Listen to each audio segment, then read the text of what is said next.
Eh bien, salut à toutes, traileuses et trailers. Aujourd'hui, je vous ai fait une petite vidéo pour pouvoir un peu mieux vous éclairer au sujet de la frontale en trail.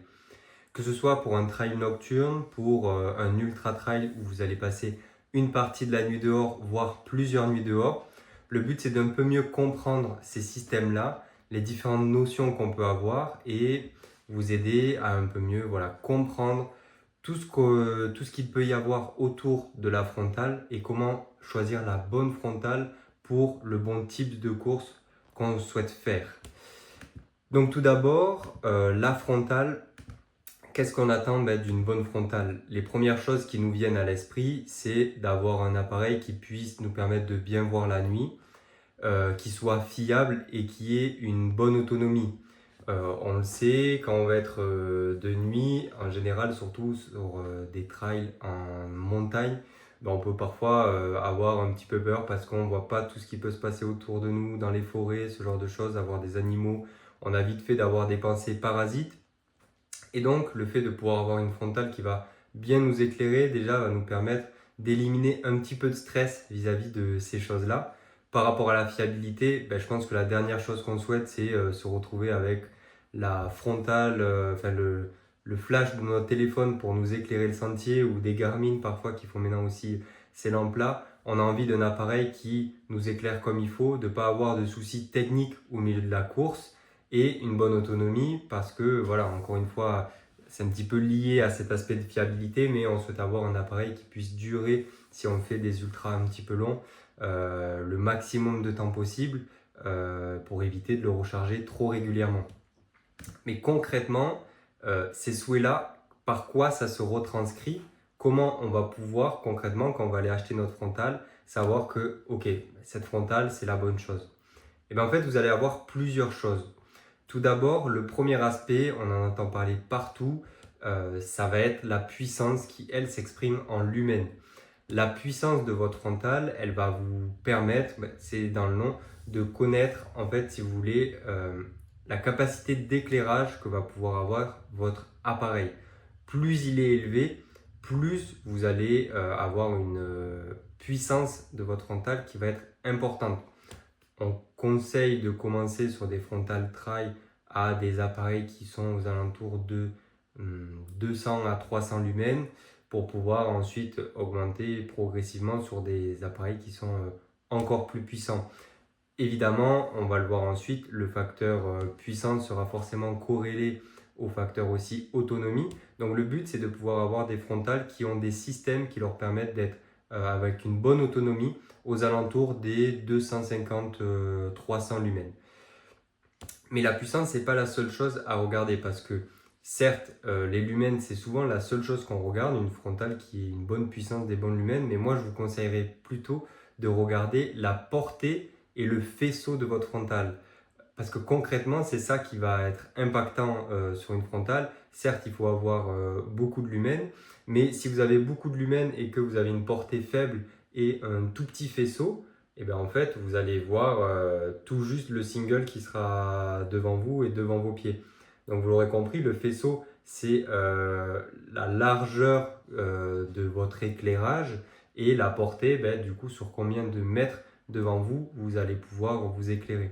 Pour ça, vous avez des frontales avec différents types de faisceaux intégrés à l'intérieur. Des faisceaux en général avec une faible portée, mais avec un faisceau large. Des faisceaux moyens avec une portée intermédiaire. Et des faisceaux qui sont du coup faibles, mais avec une portée plus éloignée. Et ils arrivent aujourd'hui à combiner ces trois faisceaux-là pour pouvoir avoir un éclairage optimal. Donc le but, ça va être vraiment de pouvoir regarder ça. Regarder des appareils qui puissent combiner les différents types de faisceaux avec les différents types d'éclairage qui seront associés. Donc voilà un petit peu les trois paramètres qui vont être importants à regarder pour ce qui est des capacités techniques au niveau de l'éclairage de votre frontale. Ensuite, le second point, c'est l'autonomie. On en a parlé juste avant. Il faut que votre frontale puisse avoir une bonne autonomie parce qu'on n'a pas envie de passer notre temps à la recharger, de trimballer une batterie portable dans notre camel ou d'avoir une panne d'autonomie au milieu de votre course, ce serait embêtant. Donc il faut pouvoir avoir une autonomie qui soit corrélée, si vous voulez, à la course que vous allez faire et à surtout une puissance qui soit aussi valable, parce que parfois on peut voir des frontales qui tiennent 48 heures à 15 lumens, ça va pas aller pour vous. Il faut que vous puissiez regarder la puissance la plus faible qui devrait être, comme je vous ai dit tout à l'heure, entre 200 et 300 lumens. Cette idée-là, ce sera, si vous voulez, votre autonomie maximale pour une puissance qui est bonne pour le trail. Plus bas, c'est des lumens plus bas, on va les utiliser très rarement, peut-être pour une montée où du coup on va pas courir, on aura un rythme un peu plus lent, ce genre de choses, ou alors quand on sera en groupe, mais on va dire il vaut mieux prévoir un peu large, s'assurer d'avoir les conditions un peu les plus compliquées possibles, qui serait d'être seul en course, où là du coup on serait une utilisation minimale serait de 200 à 300 lumens. Après, bien évidemment, ça peut varier, mais pour vous donner une idée de l'autonomie associée à une puissance donnée, ce serait celle-là. Ensuite, je ne vais pas vous dire il faut avoir tant d'autonomie minimale parce que ça va vraiment dépendre de la course que vous allez faire. On le verra juste après. Si vous faites un ultra et que vous avez toute une nuit dehors, du coup, il faut une frontale qui puisse tenir un petit peu plus de temps que le temps que vous allez passer de nuit à l'extérieur. Toujours prévoir une petite marge. Ça, on le verra également après dans les bonnes choses à pouvoir mettre en place. Un point super important, c'est le confort et le poids de votre frontale.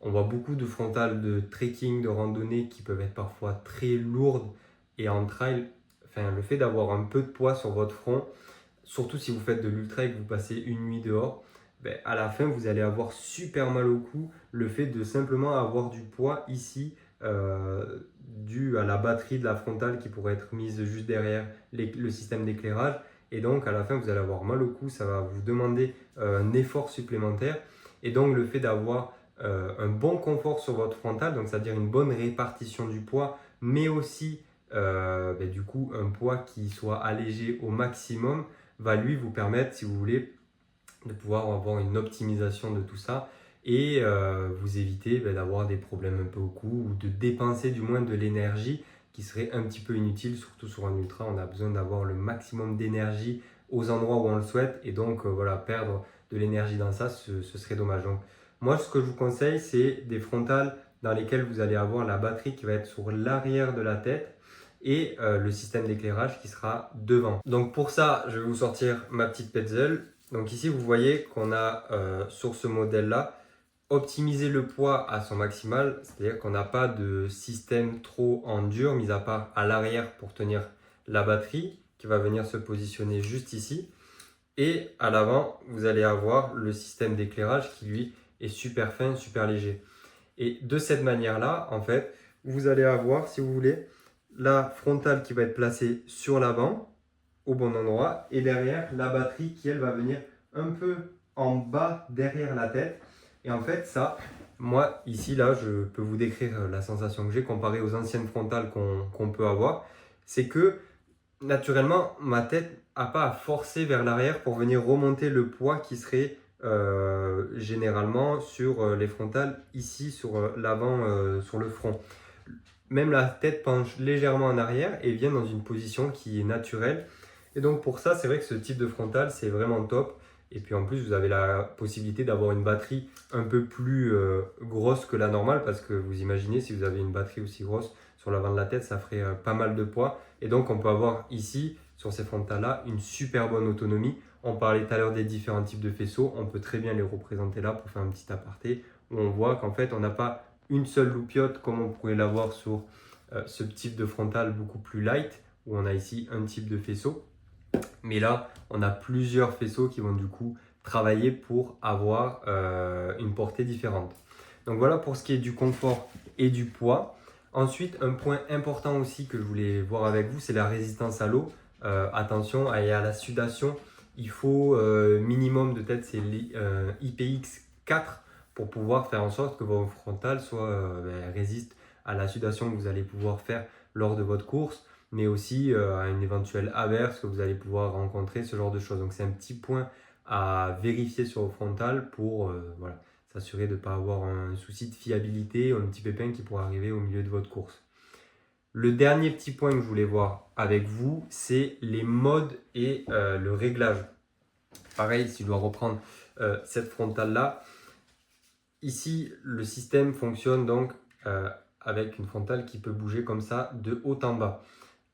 C'est un système libre, donc c'est-à-dire qu'on n'a pas d'écran à valider comme on pourrait voir sur la majorité des frontales.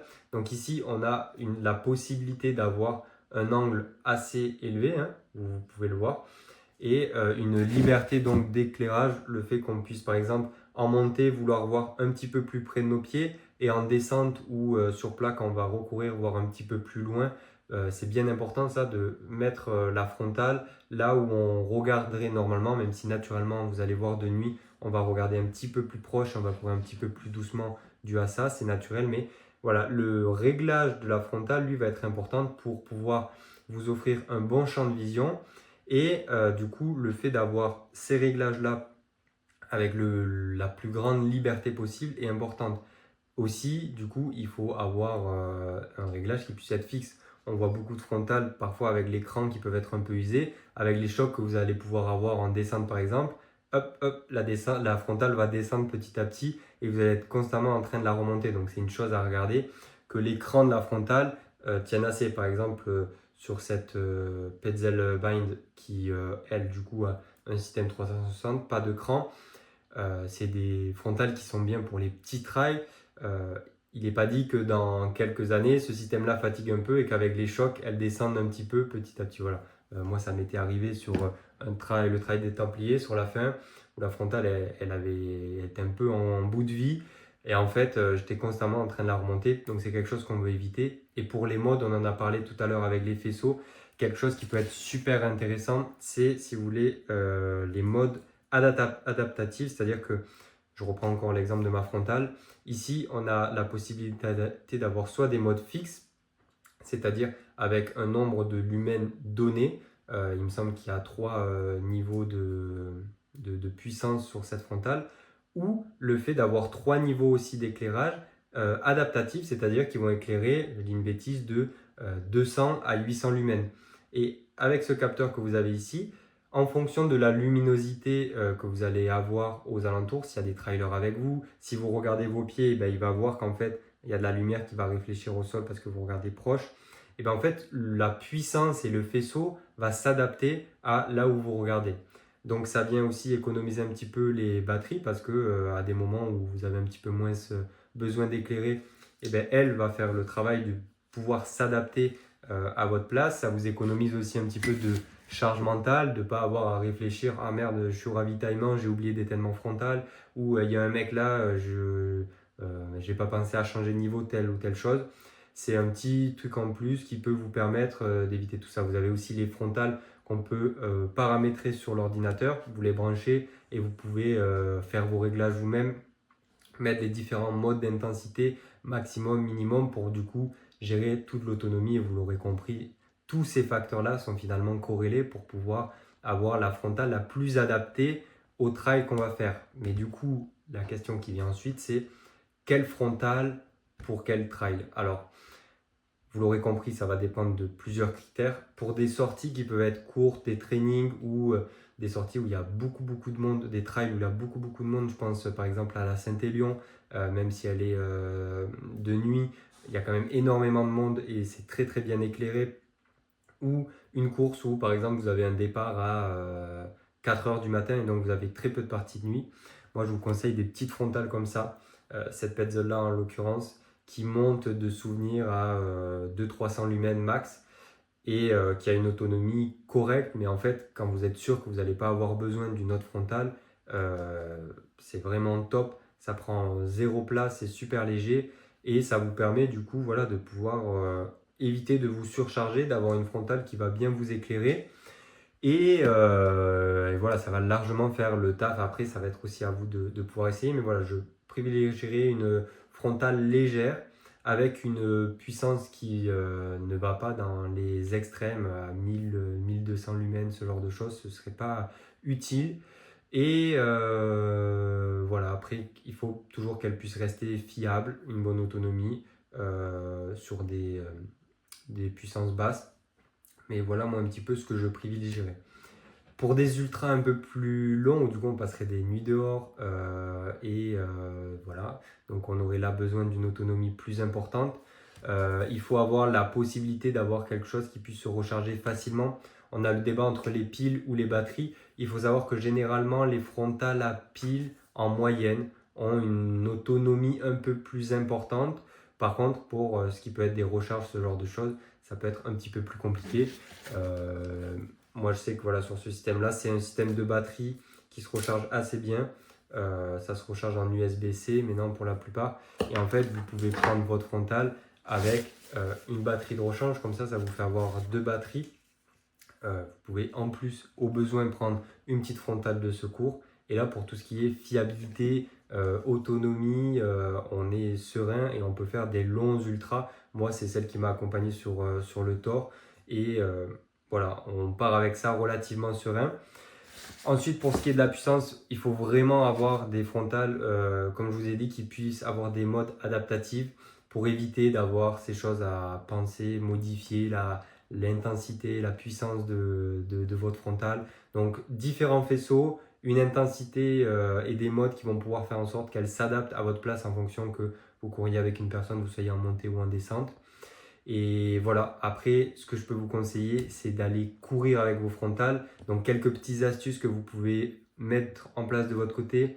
C'est donc, quand vous partez avec votre frontale, il faut qu'elle soit toujours chargée à bloc, même s'il manque une barre ou quoi. Essayez de partir toujours avec une batterie qui soit pleine, chargée à 100%. Quand vous partez sur des trails, normalement, c'est obligatoire si c'est de nuit, mais toujours avoir une petite frontale de secours.